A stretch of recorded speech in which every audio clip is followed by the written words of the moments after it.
Pozzo wants Vladimir and Estragon to wait. Why does he want them to wait?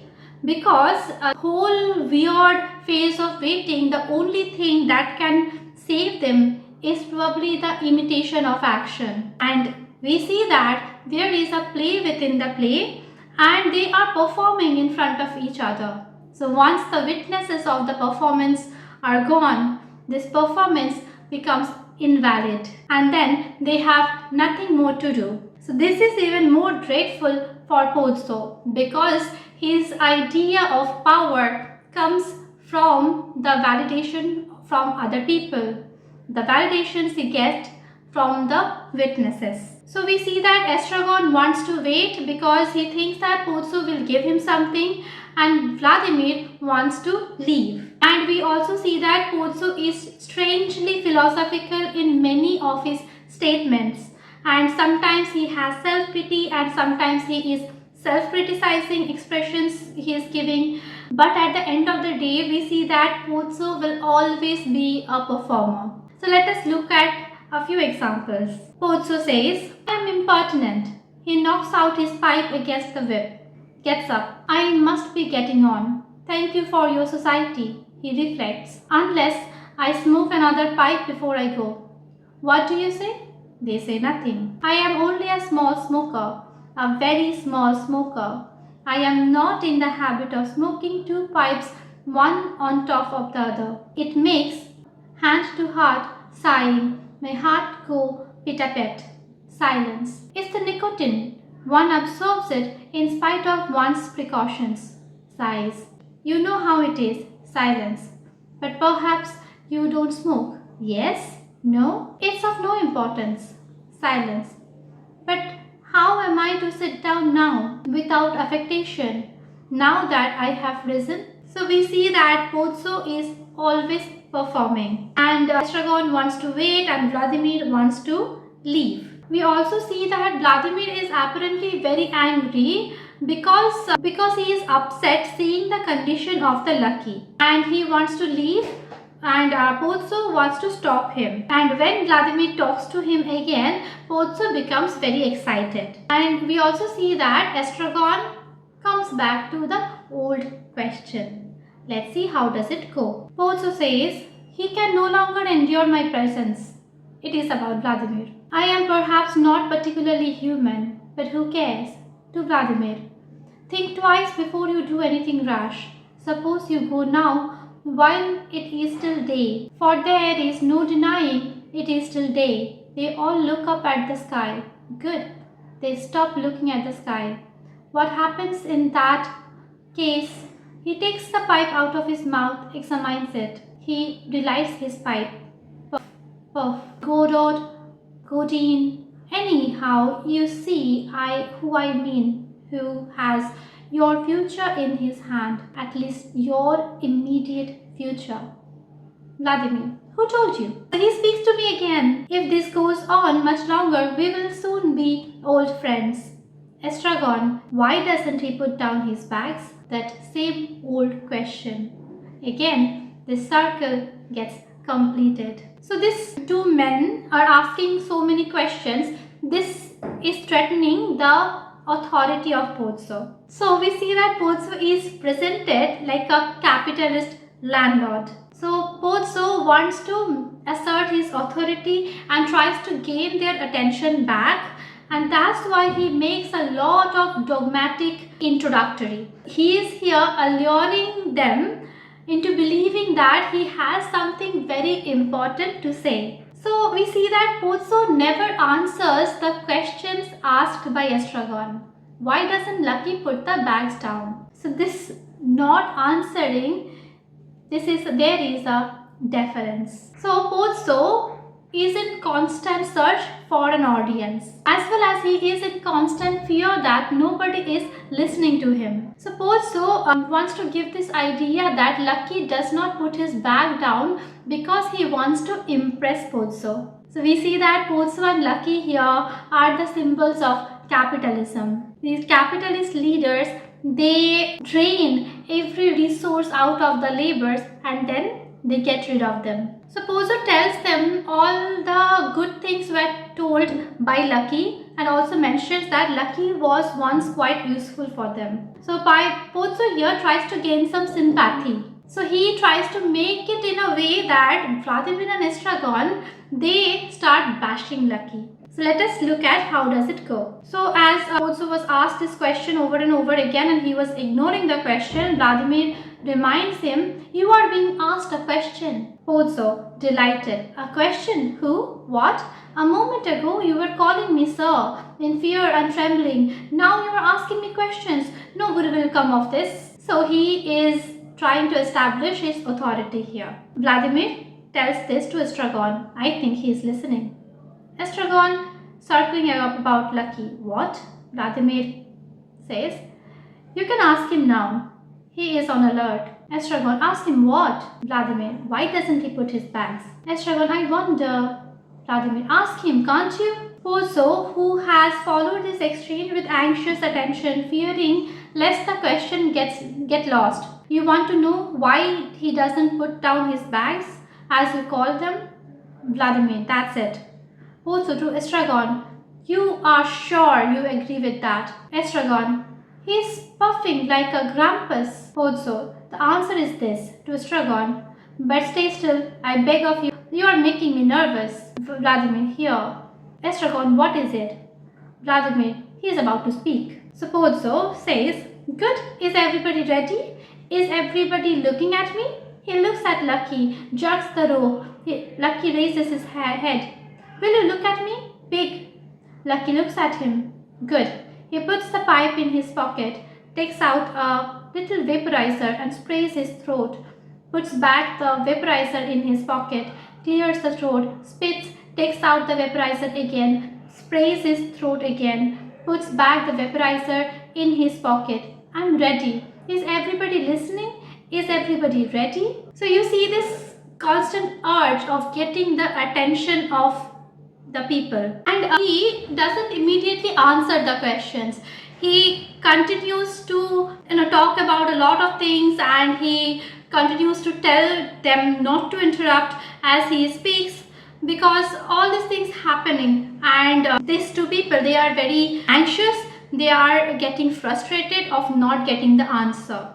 And finally, he gives the answer that Lucky wants to impress him, and that's why he does not put the bags down. So there is at one point we see that he convinces Vladimir and Estragon that he himself is a victim, and then he recovers himself and claims that he is not that kind of a man that can be made to suffer.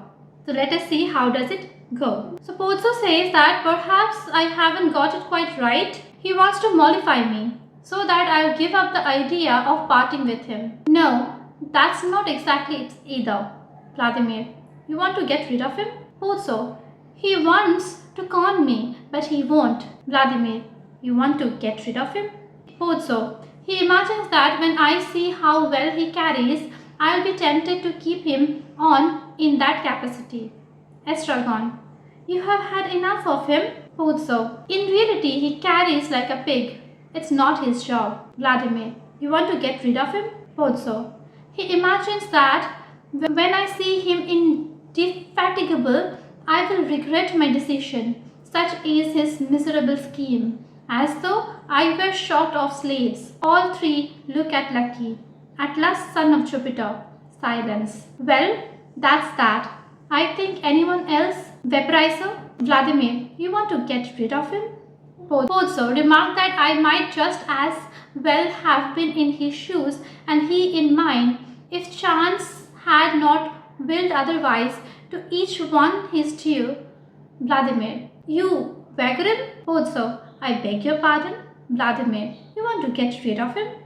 So I do, but instead of driving him away as I might have done, I might instead of simply kicking him out on his ass. In the goodness of my heart, I am bringing him to the fair, where I hope to get a good price for him. The truth is, you can't drive such a creature away. The best thing would be to kill them.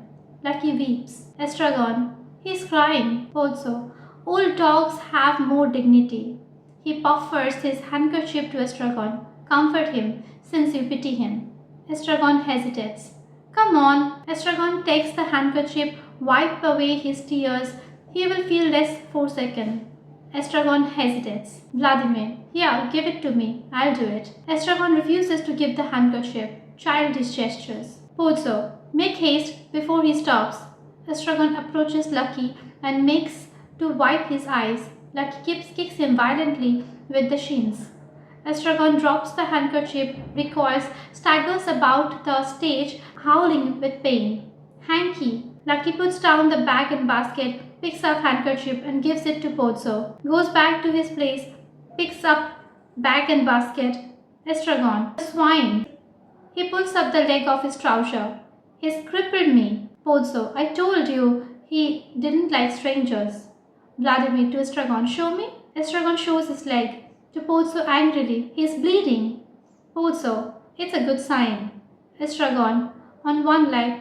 I'll never walk again. Vladimir. Tenderly. I'll carry you. Pause. If necessary. So you see how Lucky has become the villain here. These two people, Vladimir and Estragon, while they were concerned about Lucky, they were angry about Lucky's condition, are now getting against him. And the way Pozzo tries to brainwash them about Lucky's con, they are now getting convinced slowly. So this is just like the capitalist mindset, that this capitalist leaders, they do everything to get all the resources, all the energies out of this labor class, and then they get rid of them. And they think that this labor class, they will do everything so that they are not forsaken by the leaders. So Pozzo, we see that is always performing. And if this is a play within a play, what character would they be performing? That is a question to be asked. So here we see Pozzo asks Estragon about his name, and Estragon answers Adam. Perhaps his first name is Adam. We don't know anything. We do not know anything about these characters, their first name, their past, their future, nothing. We just know them at this present. So Estragon's first name might be Adam, but we are not sure about that. Like it goes like this. Pozzo says, "What's your name?" Estragon, Adam. Pozzo, who hasn't listened. Yes, the knight. He raises his hand, but a little more attentive, for pity's sake, otherwise we'll never get anywhere. He looks at the sky. Look, all of them look except Lucky, who is dozing off again. Pozzo jerks the rope. Will you look at the sky, pig? Lucky looks at the sky. Good, that's enough. They stop looking at the sky. What is there so extraordinary about it? Qua sky. This is pale and luminous like any sky at this hour of the day. Pause. In this latitude. Pause. When the weather is fine. Lyrical. An hour ago he looks at his watch. Prosaic. Roughly. Lyrical. After having poured forth every since, he hesitates. Prosaic. Say 10 o'clock in the morning. Lyrical. Tirelessly torrent of red and white light, it begins to lose its effulgence, to grow pale. Gestures of the two hands lapsing by stage. Pale, ever a little paler, until dramatic pause, ample gesture of the two hands flung wide apart. Puff, finished. It comes to rest. So Pozzo is always performing. This performance goes on and on. As long as he has the audience, he doesn't stop performing, because performance is something giving his existence meaning. So Pozzo here wants a compliment for his performance, and Pozzo also wants Lucky to do some performance, and he tells Vladimir to put his hat on Lucky's head, as if the hat represents Lucky's thinking capacity. So this hat is an important symbol. This hat is a fluid identity. It is a conventional image that we associate with the magicians. Again, hat is something that belongs to the upper class people. The upper class people are the ones who wear hats. So here thinking is allowed to the people who wear hats. His thinking a class-oriented thing? So Lucky puts the hat on and gives a long speech. And this audience here thinks that Lucky will give some valuable information once he has this hat on. So we are now focused on Lucky and we have forgotten about Godot. So Bozo wants to control Lucky's speech as well. Again, a very capitalistic leader kind of gesture. Let us look at how does it go. Estragon, me? After what he did to me? Never. Vladimir, I'll give it to him. He does not move. Estragon, to Pozo, tell him to go fetch it. Pozo, it's better to give it to him. Vladimir, I'll give it to him. He picks up the hat and tenders it at arm's length to Lucky, who does not move. Pozo, you must put it on his head. Estragon, to Pozo, tell him to take it. Pozo, it's better to put it on his head. Vladimir, I'll put it on his head. He goes around behind Lucky, approaches him cautiously, puts the hat on his head and recoils smartly. Lucky does not move. Silence. Estragon. What's he waiting for? Pozo. Stand back. Vladimir and Estragon move away from Lucky. Pozo jerks the rope. Lucky looks at Pozo. Think big. Pause. Lucky begins to dance. Stop. Lucky stops. Forward. Lucky advances. Stop. Lucky stops. Think. Silence. So we see that all these commands Lucky follow, and it is also showed that thinking is something which can be done as by following the order. So after Lucky puts on this hat and he thinks, he gives this long speech. The speech begins like, given the existence of the uttered forth in the public works of Puncture and Waltman, of a personal god, quack, quack, quack, quack, quack, with white beard, quack, quack, quack, quack, outside time, without extension, who from the heights of divine apithia, divine athambia, divine aphasia, loves us dearly, and the speech goes on like this. The speech doesn't have a full stop, a comma, nothing. The speech just goes on. So Lucky's speech begins with giving the existence as uttered forth. So as it is like a continuation of a performance which he was delivering previously. It is as if something has already been said. So if we say like whatever Lucky's speech is, the gist of it, Lucky's speech is that given the existence of a personal God outside time who loves us dearly and suffers those who are plunged in torment, it is established beyond all doubt that man is, for reasons unknown, alas, left unfinished, abandoned. That is what the gist of Lucky's speech. And this speech is stretched into a long one. And how is it done?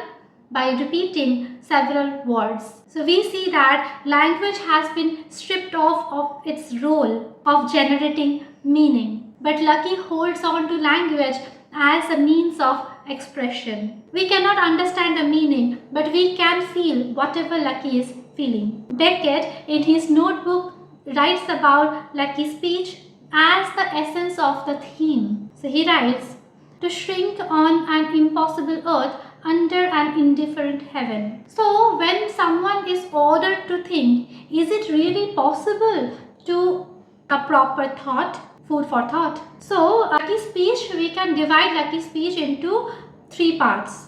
The part 1 is about indifferent heaven. Lucky discusses the nature of God and the uncaring and disinterested nature of God. And then the part 2 is about the dwindling men. Lucky points out human efforts to improve as a failure. And the part 3 is about earth abode of stones. So Lucky describes an apocalyptic earth, chaos and destruction. This speech can be seen as a nihilistic dismissal of human effort, both rational as well as spiritual. So this thought is a form of expression of freedom. And how can this bonded labor, Lucky, have thought? The fault is at the foot. The fault is at our expectation, not at Lucky's speech. So we see that they attack and drag Lucky down and they pull Lucky's hat off. And they are worried whether Lucky is fine or not. So they lift him up and Pozzo gives Lucky the baggage.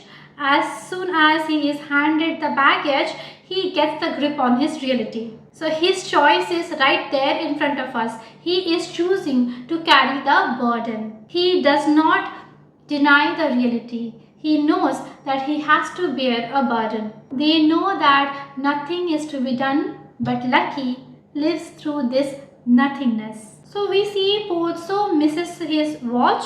He says, "What have I done with my watch?" Fumbles. A genuine half-hunter gentleman with deadbeat escapement, sobbing.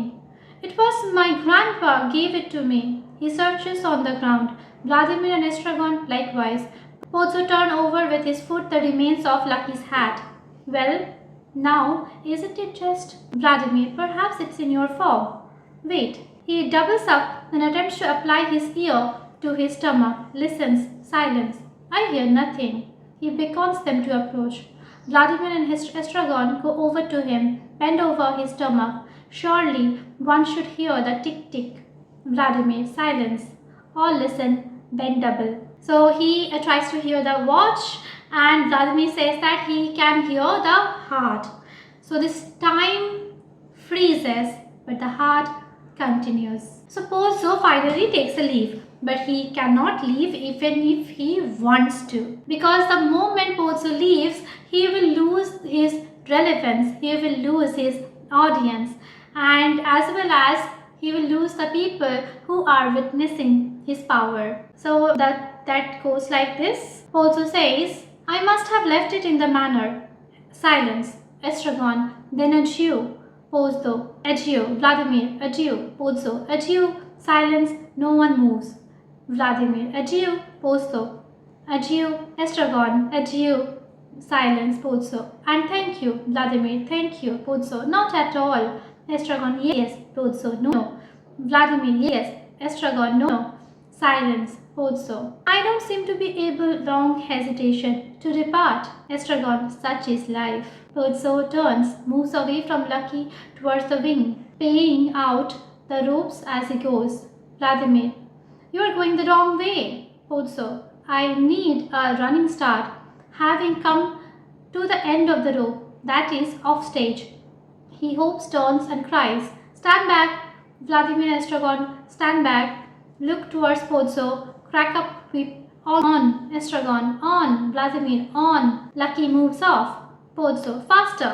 He appears across the stage, preceded by Lucky. Vladimir and Estragon wave their hat, exit Lucky. On the point of disappearing in his turn, he stops and turns. The rope tautens.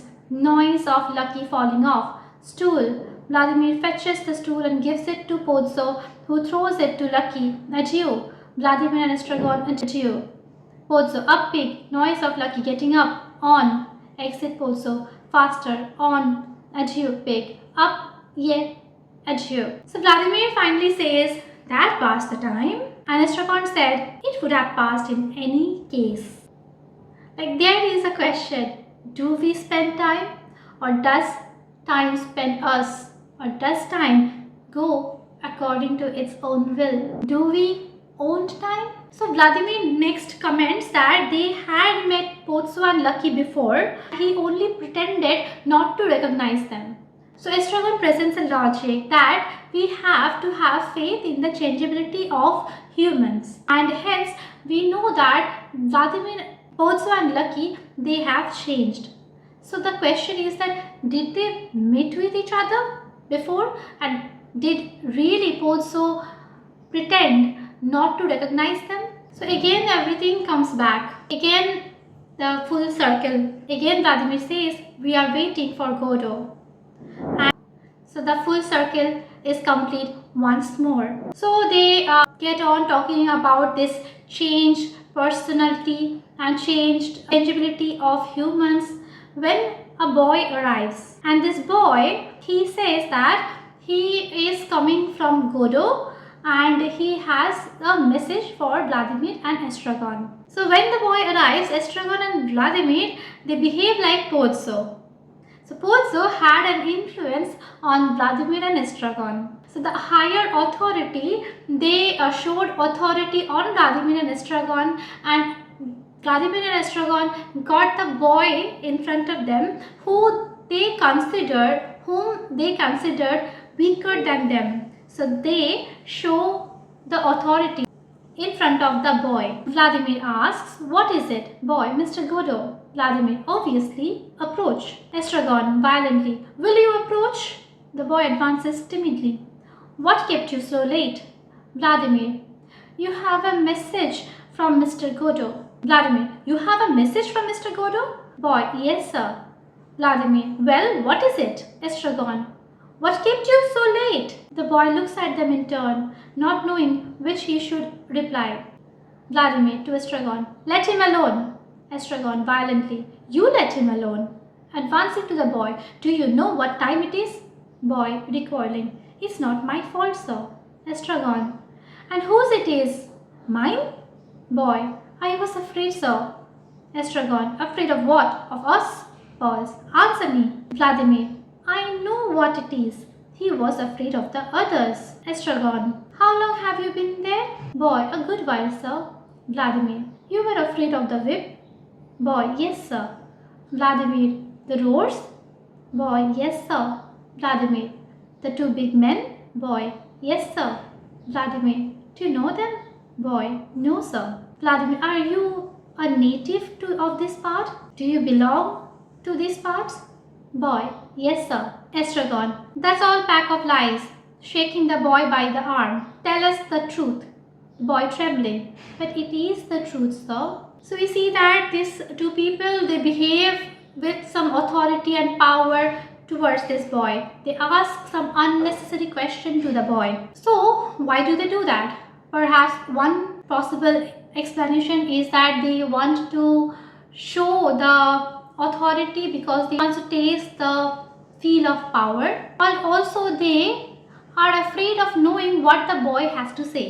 So Vladimir has some deja vu feeling, some repetition. He asks whether this boy has a brother. So is he referring to the story of the two thieves he mentioned earlier? One of them is saved and one of them is damned. So we see that everything is in pair. Satan and Jesus. He asks the boy, "It wasn't you who came yesterday." Boy, "No, sir." "This is your first time?" Boy, "Yes, sir." Vladimir, "What words speak?" Boy, "Mr. Godot told me to tell you he won't come this evening, but surely tomorrow." Vladimir, "Is that all?" Boy, "Yes, sir." Vladimir, "You work for Mr. Godot?" Boy, "Yes, sir." Vladimir, "What do you do?" Boy, "I mind the goats, sir." Vladimir, "Is he good to you?" Boy, "Yes, sir." Vladimir, "He doesn't beat you?" Boy, "No, sir, not me." "Whom does he beat?" Boy, "He beats my brother, sir." Vladimir, "You have a brother?" Boy, "Yes, sir." Vladimir, "What does he do?" Boy, "He minds the sheep, sir." Vladimir, and why doesn't he beat you?" Boy, "I don't know, sir." Vladimir, "He must be fond of you." Boy, "I don't know, sir." So we see that there is one thing, that goat is the symbol of Satan, and this boy minds Satan and he does not get beaten. So again the reference can be taken to the story of the two thieves. One is saved, one is damned. And there is always this 50% chance of getting saved or getting damned. And this boy doesn't even know why he is not beaten and his brother is beaten. So there is no way to control who will get to heaven and who will be damned. At the end of this act, we see that Vladimir is relieved for the time being and they don't have to wait for Godot any longer. Now they can depart, probably go home, whatever. Here we see Estragon compares himself to Christ. So like it is a slow death they are going through, just like Christ. So Vladimir says, "At last." Estragon gets up, goes towards Vladimir, a boot in each hand. He puts them down and at the edge of stage straightens and contemplates the moon. "What are you doing?" Estragon, pale of weariness. Vladimir, Estragon, "Of climbing heaven and gazing on the lights of us." Vladimir, "Your boots. What are you doing with your boots?" Estragon, "I'm leaving them here. Another will come, just as me, but with similar feet, and they will make him happy." Vladimir, "But you can't go barefoot." Estragon, Christ did. Christ? What has Christ got to do with it? You are not going to compare yourself with to Christ. Estragon, all my life I have compared myself to him. Vladimir, he lived. It was warm. It was dry. Estragon, yes, and they crucified with Vladimir. We have nothing more to do here. Estragon, nor anywhere else. So we see Estragon compares himself to Christ, but Christ had a quick death when he was crucified, and Estragon will have a slow and painful death. So this is the slow death they are going through, the slow death by waiting. At the end, they say that no, nothing is certain, and Vladimir says, we can still part if you think it would be better. Estragon, it's not worthwhile now. Vladimir, no, it's not worthwhile now. Estragon, well, shall we go? Vladimir, yes, let's go. They do not move, and the curtain drops. So they cannot leave, even if they want to. They do not have a choice. They are waiting. But so is that the fact that waiting is something they choose to do or they had to do? That's what the question. They, at the end, they say that they will leave, but this waiting continues. So with this, Act 1 is completed, and I'll see you in my next video with the next act. If you like this video, give a big thumbs up and subscribe to my channel. And my channel has now 750 people subscribed to it, and I'm very happy and thankful to every one of you. I hope to provide support with my lectures in the future as well. Thank you. Bye.